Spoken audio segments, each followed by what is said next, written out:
Друзья, всем привет! В преддверии 30-летия независимости Казахстана в эфире телеканала «Хабар» представлена новая пронзительная песня Димаша Кудайбергена «Жизнь быстротечна». О том, как создавалась композиция, мы прочитали на Димаш Ньюс. Впервые драматичная песня «Жизнь быстротечна» была исполнена на онлайн-концерте Димаш Digital Show 16 января 2021 года. 15 декабря клип на эту композицию представлен в эфире телеканала «Хабар», а 16 декабря зрители смогут увидеть его на официальном YouTube-канале Димаша Кудайбергена. В клипе символически показаны люди разных эпох, возрастов, гендеров, сословий, рассказывает украинский режиссер Анна Обаянская. Это и легендарные личности, которых уже давно нет в живых, но они оставили после себя великое наследие. И простые молодые жители современного Казахстана, которым еще только предстоит пройти свой путь и достигнуть новых вершин. Автор музыки Ренат Гайсин с улыбкой вспоминает, что эта мелодия неожиданно настигла его в машине, когда он ехал по вечернему Алматы. Ее даже не пришлось записывать, поскольку она сама регулярно напоминала о себе, повторяясь в голове вновь и вновь. Когда у Рената спрашивают, что вдохновило его на создание столь проникновенной композиции, он сразу же вспоминает отца, ведь тот с самого детства внушал сыну, что однажды он обязательно должен написать что-то серьезное, что раскрыло бы душу композитора.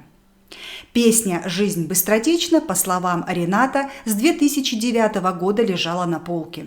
Закончив произведение, музыкант долгое время не понимал, кто бы мог спеть ее столь эмоционально, как того просила мелодия.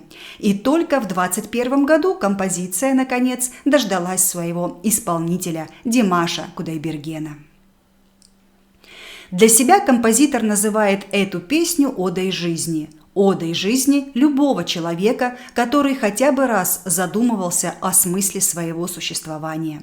Аранжировку Ренат создавал вместе с Димашем. Каждый день они работали в студии, продумывая все, что хотели бы вложить в звучание будущей композиции. Автором слов стал известный казахстанский поэт Талант Арынгали. Талант – один из самых востребованных современных поэтов. Он написал множество прекрасных текстов на песни, которые стали хитами.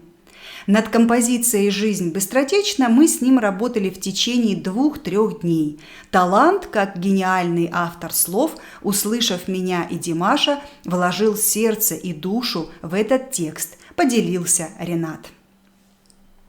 Что касается клипа, то он был снят по заказу агентства «Хабар». В итоге идея сделать подарок поклонникам творчества Димаша в честь 30-летия независимости Казахстана обрела реальные черты. Историю же создания клипа раскрыла его режиссер Анна Обаянская. С первых секунд перед зрителем предстает большой торжественный театральный зал. Он пуст, и лишь изредка в нем появляются люди разного возраста и пола, как символ того, что человек приходит в эту жизнь и уходит из нее один. Объединяет всех людей в зале он, образ человека, находящийся вне времени. Димаш – герой, который воспевает жизнь и пропускает через себя прошлое и будущее целого народа. Будущее в данном случае находится за его спиной в виде футуристического сияющего портала. И на протяжении всего клипа Димаш как бы вращается между аскетичным, минималистичным, черно-белым порталом – это неизведанное будущее, и красочным залом – это яркое, настоящее и богатое прошлое. О легендарном прошлом народа напоминают ожившие, выдающиеся исторические персоны. Они так же, как и поколение современников, вдохновенно слушают своего потомка, стоящего на сцене перед ними. Поворотной фигурой клипа становится старец, лицо которого видно не сразу.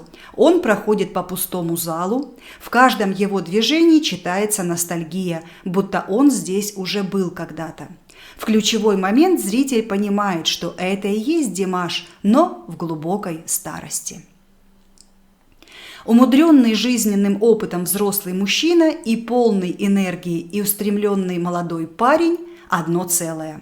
Старик в зрительном зале смотрит на себя юного на сцене, и вся жизнь проносится перед его глазами.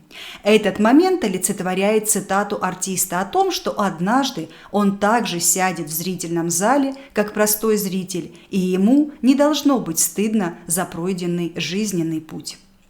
Финальный кадр клипа вновь возвращает зрителей в атмосферу театрального зала, который начинает оживать, и в нем появляется все больше и больше людей.